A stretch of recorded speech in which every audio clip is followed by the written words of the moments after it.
Well, if you love violence, mixed martial arts, and boxing, once again, you've come back to the right place. I'm Erik Apple, and today I'm hanging out with, I don't know if it's the first person smart enough or dumb enough to actually put me onto a mixed martial arts pay-per-view, Bud Brutsman from BCII. Welcome, sir. How you doing, my friend? Yeah, really I think good. it was great to have you as a host. I thought that was an amazing thing. I'm really happy to see you, and thank you. Eddie Bravo. I mean, you started looking at all the people. Rafael Torre. I had a ton of people that were doing a commentary for me. Rafael Torre, that's a good name. There you go. What good company to include me in. Thank you so much. Oh, yeah, no, all of you. You guys are all degenerates. You and Eddie and Rafael. It was great. So what's going on with you these days before we get into talking about fight-specific stuff? Yeah, listen, I own a media company. We've been producing stuff. I don't know. It's been going on 30 years. You can tell. You know, you've known me for probably 25 of those 30 years. Oh yeah. Yeah, I have a media company. Right, we're doing deals with Netflix. I just had a big Son of Sam conversation with the Killer Son of Sam documentary on Netflix. So that one's going. Doing a lot of live streaming. We're doing a lot of live sports content. Ton of it. We're doing the Baja 1000, all four of those big races, as you were very aware. I don't race anymore, but so I decided to do a lot more producing down there. But yeah, still like everybody else, just kind of jamming. Not jamming as much as Dana White and TKO, right? I mean, I'm not doing $7.7 billion deals, but yeah, listen, I have my own media company. I'm doing my own thing. It sounds like you're still kind of living the dream, even though you got all these responsibilities and employees and family. It still sounds like you're having fun. Yeah, I think anytime you work for yourself, I mean, it's dangerous and it's fun and exhilarating. But listen, no one has to get my ass out of bed in the morning. I've owned my own company for going on 32 years now, and I wake up every day scared out of my mind and jam to the office and just start working away. I mean, I got to create opportunities and listen. What we do together is creating content. It's a privilege. I mean, you and I have been around the world making content, doing cool stuff, right? You know, we get to peek in on interesting worlds and highlight stories and kind of be there at the kind of the genesis of mixed martial arts was a very kind of a interesting thing, which I know we'll get into. But yeah, it's not a bad life. You know, I never asked you, how did your involvement in your ownership of King of the Cage start? That's a good long story. So I'll tell you. So, Terry Jabilcock, who's really a dear friend of mine. He's amazing. He's an innovator. I don't care what anybody else says about him. I'll just tell you my experience with him, and I love him to death. Is he was a golf pro, right? So he was a long drive golf pro. I never knew that, but that makes sense. Yeah. Oh, that dude can drive a ball like 300-400 yards, right? So yeah, he's definitely trick shot and does all kinds of weird shit. So we shared an attorney. So my attorney and his attorney back then, and you got to keep in mind, I was 27, 26, and he was probably 30. He was a couple years older than me, I think. We shared an attorney, and I remember it very clearly because I was just dating my wife at the time. So we were dating. So it was really like 1997, 98. And Terry was just holding his first, it wasn't even called King of the Cage back then, right? His first thing called Empire One, right? And Empire One, you would never believe this. I'll tell you the story. Empire One was in a trailer park, right? Inside the tennis courts, and there was blue tarps around the tennis courts so no one could get in. There was Brad Verrett, the icon, was sitting at the door taking tickets, and there was a boxing ring in the middle of it, and there was a couple hundred tickets sold. And I remember I drove out from LA. I drove out to the Inland Empire on a dirt lot. I remember it was dirt because I had a Cadillac at the time, and I brought my girlfriend with me. And I'm like, hey, we're going to go see this mixed martial arts thing. And it was a full-on tennis court. I had two tennis courts side by side, so it wasn't skinny. And no one's going to believe the story. I don't know if anybody's ever heard it, actually. And we pull up, and then blue tarps around the whole thing. There's a ring inside, and then Javi Vasquez was fighting. Chris Brennan was fighting. Boss Rudin with two black eyes because he either fought Kevin Randleman or TK like the week before in UFC. So he got two black. Boss Rudin was the referee. Joe Stevenson, who was probably 7 years old at the time, or 8 or 12 or however it was, lying that he was in like his adopted father was Ted Williams, if you think how fucked up that is. And he was fighting. And there was this amazing event, and then I was telling my girlfriend, I'm like, this is the future. This is sport. This is one of these cool things. Like I had a passion for mixed martial arts. That I was training with the Machados at the time. I ran a home video company. I had the ability to get to pay-per-view, and I had kind of a television mind. And Terry and I met, and it was really brief. We met, stuff was there, Boss Rutan was running around, like all this other stuff. And so that's how we originally met. And then from there we formed. So that was a thing called Empire One. I'm not even sure if it's on DVD. I'm not sure if anybody was ever filming it. And then that had to been, I'd probably say September. It probably be September, because I know our very first show, it was black cover, black DVD. I have a copy of it. Was at Saboba Casino, and it was August 31st. And I remember I had a couple employees who didn't show up because they had to go trick or treating, and like they're grown fucking men, and they're like, "Oh yeah, I already October 31st." Yeah, that's what I meant. October 31st. It was Halloween, and I'm like, "What the hell?" So we had inside the bingo hall at Saboba Casino was the first. Oh, it was indoors. Yeah, first indoor. It was an indoor one. They had this pop-up tent. It was a pretty big tent. They pushed all the machines off to the side, and then we put a cage in the middle of it, and that's where we had our first event. And how far it came, right? And at what point did you feel like you'd had enough of King of the Cage and that business? Was it because shows like Rides and Overhauling were on the way down the pipe, and you just saw a lot more opportunity there? And No, it wasn't that. It was, I'm doing what I'm always doing. I'm always doing the higher end stuff, on cable at the time. And that was when I was launching my business. No, really, we put on a really, we invested. I had to get my own money. And I remember I had to repay it, my money. And I had a couple of business partners, and they put money into it. And we were doing our own pay-per-views. And I kept on saying, gonna do a pay-per-view. Okay, this next one to Orleans, which happened to be our last one, is okay, we're gonna do the Orleans. It's a huge card.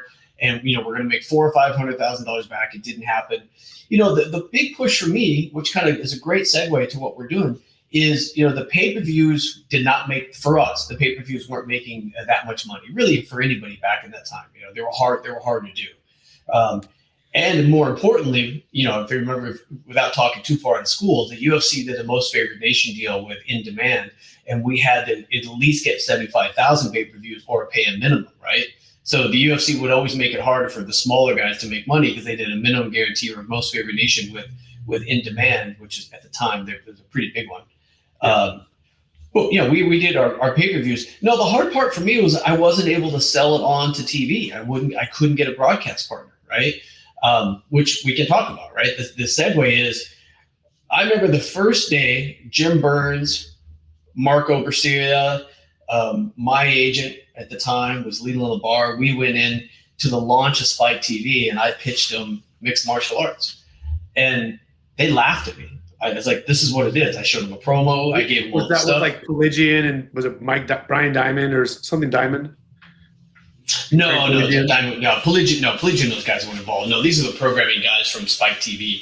Pelagian got in later on because he was obviously he brought in the UFC. But even that, people forget, this is how the business is. They offered me the same deal that they offered the UFC, right? They said, "Listen, you can buy the time."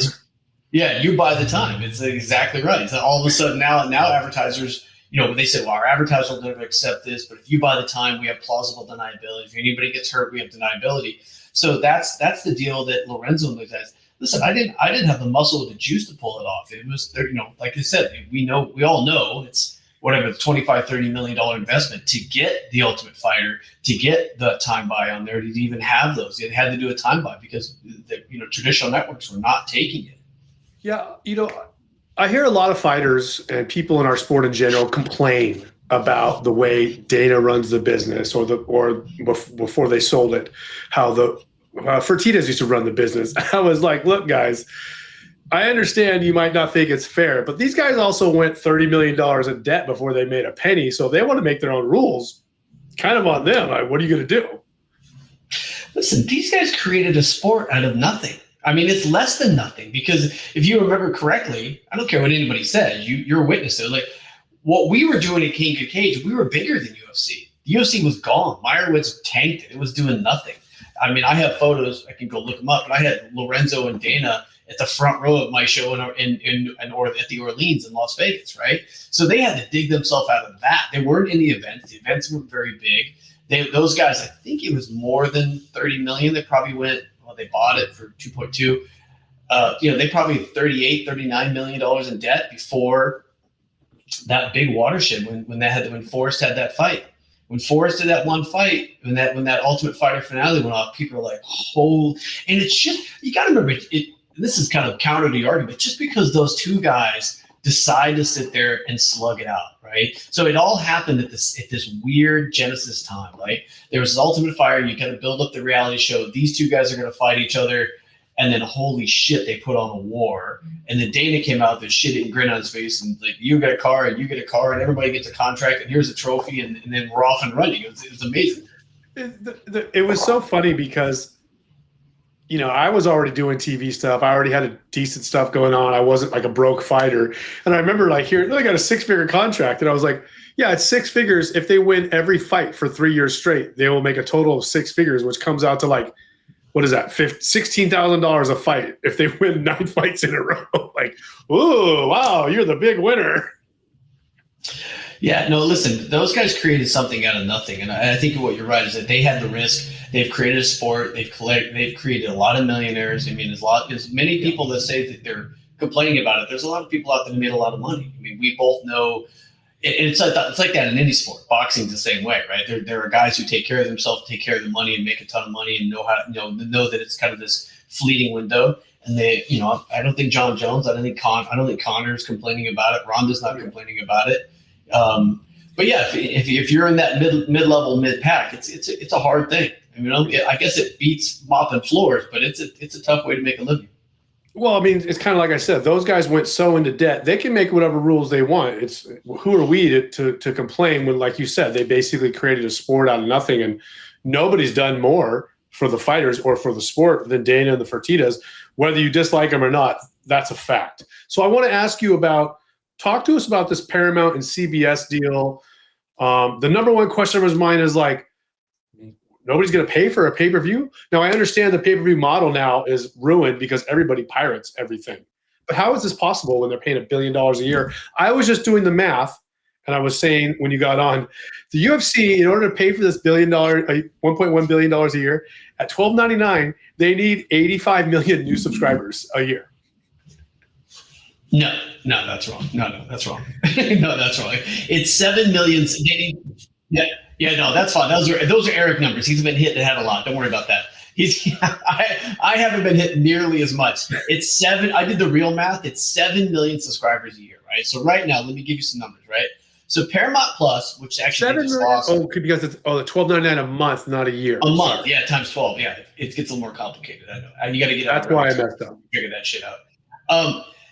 So right now Paramount Plus has, and I did a little bit of research too, right? So right now they have 77 million subscribers. Paramount Plus does, right? Okay. 77 million, which is a lot, but it's not that right. But all they have to do is increase 10%. If they increase 10%, right, which is $156 a year, they increase 10%, they get 7 million more subscribers, right? And they're going to, and I'll tell you why in a second. So listen. Larry Ellison and the group that they put together, Dana, none of those guys are dumb. They know. And let's talk about some of the revenue, how the revenue goes, right? This is Super Bowl type money. This is different money. You're in a different game, right? Yeah. Taking out a pay-per-view is a different game. And I think, let's just say it this way. This is probably the greatest day for a Gen Xer like myself. Not so much for you, and I'll tell you why in a second, right? Because you I feel bad for, right? Because the past UFC deal was an Erik deal, right? Because you could actually get UFC fighting with your ESPN Plus and watch as many cuts of Baby Yoda and The Mandalorian as you want, right? Me, I grew up in the 90s, right? So my love is going to be South Park and guys beating the shit out of each other. There is no better combination than South Park and two guys beating the crap out of each other for $156 a year. I'm in. Like I purposely, and I'll tell everybody this, I'm a big fight fan, but I didn't buy more than half of the pay-per-views that go on. I'm not spending $80 to watch two people punch each other in the face. It's like some of those fights didn't. Nobody's using it anymore, right? Everybody has an unlocked Fire Stick, or they just go to one of the websites because they're all clear and perfect as can be now. I mean, the drop in pay-per-view must be massive. You could probably tell us that. Well, the drop in pay-per-view to the Xbox crowds, all the Xbox and all the kids pirated it too. Like I watched the last pay-per-view that they had. I was walking by my son's room, and him and his friends were watching on Xbox. So yeah, the pay-per-view content being stolen. I mean, the good news is I wasn't even joking about it. Getting South Park, paying the $156. I'm going to sign up now. I get to see all the fights, all the guys up and coming. I get to see every one of them, and I think it's going to be a benefit to the sport. Now, the other thing we figure out, right? Let's talk about the 7 million subscribers that they're going to have. That's only 10% if they grow, and that's if it's a loss leader. You forget that now these big fights, these 13 they're going to do a year, are going to be on CBS. Okay, Commercials. How much do they charge per commercial on the Super Bowl? 7 million, 6 million per commercial. And we also don't know the details of the contract, right? Did Dana give up rights to the mat, right? Are they splitting revenue on all the sponsorships inside the mat? We know. I mean, there's so much revenue when you're doing that level of deal. Everything's fair game. Okay, so the venue, you can have the venue because we don't want nothing to do with the venue. But when it comes to advertising and brought to you by, and what's the Monster going to look like? What's the Bud Light going to look like? Paramount Plus. Listen, I think Disney and ESPN screwed up. I'm not sure why they just put all their money into football. I got that. They got a ton of money in football. They're doing some NASCAR stuff. Netflix is doing NASCAR stuff. I just don't think anybody thought that Larry Ellison, you remember, they paid $8 billion for Paramount, and then they paid $7.7 billion for the rights. So you're $300 million short of what you just paid for the entire company. So I got two questions for you. In 3 days. In 3 days. Yeah. Thursday, it was announced. 4 days later, they pop up and they go, oh, by the way, $7.7 billion licensing deal. Yeah, I got a question for you. What happened to Netflix? Because all indications were that UFC was going to Netflix. Like I thought 100% it was a done deal, especially after the most watched boxing fight of all time with Jake Paul and Mike Tyson. Well, first of all, we know that was a mess too, by the way. You saw that thing just buffer and buffer and buffer. Like that's a whole different, level of technology that has to happen. Yeah, I think NASCAR wants to be in live sports, but Netflix wants to be, but I think they're going to be in the NASCAR game. They're going to be in the NFL game. I just don't think, like I just said, I don't think that Netflix thought that someone was going to put up $7.7 billion. I mean, because you got to remember, Dana and Ari and all these other guys are saying, hey, they'll probably turn down $6 billion. Go, no, we got a bigger offer from somebody else. There's nobody at Netflix going, yeah, sure you do. Well, they did. Larry Ellison wants to play, right? If David and Larry Ellison want to play and you instantly want to take your platform, right? You got to remember that 6 months ago, I have to look this up, but I think 6 months ago, Paramount Plus lost 250,000 to 2.2 million subscribers. Somehow they got a dip, but now they become the youth network. Now the youth people are going to go to them. It's action sports. They're going to dominate. They got a gigantic deal, and they're going to dominate. It's going to be amazing. I don't think it's bad. Does this deal? How does it interact with the deal that Paramount and CBS just had to do with the government, paying them off, paying Trump off because they got in trouble with the 60 Minutes stuff? Well, I mean, we have to know that David and Larry Ellison are right leaning, right? So that's they're heavy into that. I think you're going to see that. I hate to say that that's going to get involved with our sport or any of the politics involved with our media, but at least that there are some Republican owners of a gigantic media conglomerate like that, and I think that's probably a good thing, right? I don't want the media controlling one side or the other. I think it's positive. I don't know if there's going to be government regulations on it. They had to clean up all that stuff because what CBS was doing. So the big news out of this, I think, is the fact that next year, America's 250th birthday on July 4th, we're going to watch a UFC on the lawn at the White House, which is just hilarious. I think the lawn, they'll probably be in a back parking lot when they put up a tent. I don't think they're going to put that many people on the lawn. It'll be adjacent to the White House if that happens. And I think it's great. I mean, and I love Dana. I love his honesty. I'm not, and I agree with him, by the way, because I've been in those positions. I'm just not sure I would tell John Jones in a presser that I'm not going to put myself in a position where John Jones could. Oh yeah, I love that he said that. No way. Oh, he's like, no way. That's the biggest stage in the world, and have John Jones have a gun to my head, like, because it would be a good fight. I think when Cyril Gane beats Tom Aspinall the next fight, it should be Cyril Gane and John Jones, and maybe they'll make that deal happen. But I think you're right. Didn't they already do that fight? He went through Gane instantly. Instantly. Oh, of course. But he's going to fight for the belt, right? John walks away. Cyril Gane is going to beat up Aspinall, right? And then he's going to then Cyril Gane's going to go wrestle for a week and a half and pretend that he can keep up with John. And John's just going to walk through him again, Yeah, it's definitely not going to work. I mean, but there's just saying that out loud blows my mind. We're going to watch a UFC at the White House. It sounds like a South Park episode, doesn't it? Oh, it will be. It'll be a South Park again, for sure. No, and the Simpsons probably already did it. The Simpsons already probably did the episode. Yeah. It'll be a South Park episode for sure. I'm not sure it'll be good or bad, but yeah, I listen. I'm a patriot, man. I think it's great. You want to celebrate. I don't care about the political stuff, but I just think if you want to be a patriot, you want to celebrate 250 years as a country. It's amazing. You should do all kinds of shit. Right? Let's shoot some guns. Let's beat the shit out of people on the White House lawn. Why not? I mean, you could try to burn the place down in 1814, but you can't put on a fight in the middle of it. Why not? I love it. I think it's absolutely it's so Trump. I love it. Let me change gears now. Do you have any thoughts on this weekend? We got a pretty big fight with Dricus du Plessis and Khamzat Chimaev. Yeah, I just saw that presser where they Khamzat looks very big. I mean, he looks big compared to du Plessis. They're both big for 85. They're both real big. Yeah, I don't know. Khamzat he's just a freak. He's just a freak. But it's interesting when I watched him just dismantle Kevin Holland. I was really surprised because I really liked Kevin Holland, just how slick and how cool he is. He just tore him. Didn't shake his hand, ankle picked him, threw him on the ground. I don't know. They make a big deal out of du Plessis about his kickboxing, but I don't know that crazy Dagestani wrestling. He's just going to throw him on the ground. You can't get him off, and you're going to tire him down. He's got what everybody else got, but he's got a puncher's chance. So I think it's going to be Khamzat. Khamzat's one of the only people I've seen squeeze a face so hard he broke the jaw of Whitaker. That was amazing. But I mean, that happens sometimes when you squeeze the front jaw. I mean, Whitaker went and had surgery the next day because his face got broken by it. That's just insane. And he was all upset on social media that we were exploiting that. It's like, no, we're not exploiting it. That dude just squeezed your face and your face collapsed. Your frontal jaw just collapsed because he didn't have it clenched. But whoa, crap. Sorry it was you, but it is what it is. Exactly. Well, Bud, I appreciate you joining us on the Fight Guys. Is there anything else you want to talk about that you have coming up that you want people to check out?